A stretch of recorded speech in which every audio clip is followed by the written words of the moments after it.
I just came back from the Walgreens and used my spend 25 and get $7 back in Walgreens cash.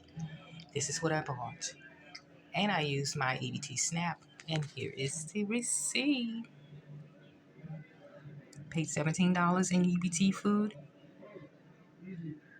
$9 in cash, and received $7 back in Walgreens cash and $4 back for the purchase of the Scope and the Crest deal.